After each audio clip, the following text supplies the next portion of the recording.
जब उस दिन मैंने एसपी को कहा था और माइक मेरे पास नहीं था और एसपी ने गलत वहां पर बोला कि आपके नेता भाग गए। हमने एसपी को कहा था कि बच्चों को कुछ मत कीजिए, हम वापस जा रहे हैं, बच्चे अपने आप उठ जाएंगे।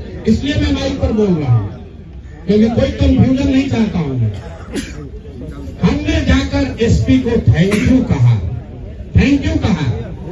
कि आप संयम से आप रहे, संयम से हम रहे, किसी बच्चे को लाठी नहीं पड़ी। अब हम लोग जा रहे हैं, 5 बच्चे डेलीगेशन लेकर जाएंगे मुख्य सचिव से मिलने। हम आज तक जीवन में धरना प्रदर्शन नहीं किया, क्यों आपको ऐसा करना? लेकिन आप अगर बच्चों को मारिएगा तो आप मेरे माइक थोड़ा पीछे करो, माइक आ रहा है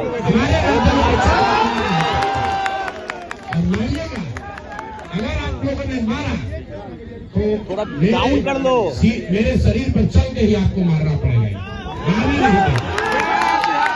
आपके बाहर पुलिस लगा दीजिएगा, कितना पुलिस लगा लीजिएगा, में माइक डाउन कर लो, कितना पुलिस लगा लीजिएगा। एक दिन आज हमको दबा दीजिएगा, कल फिर आएंगे, मत कीजिए, हाथ से निकल जाएगा। बच्चों को आप रोक नहीं पाओगे। अपने नेताओं को, अपने अफसरों को बता दीजिए, हम अभी वापस कर लेते हैं। मुख्यमंत्री मिलने के लिए तैयार हो जाएं इन बच्चों से, हम अभी वापस ले लेंगे।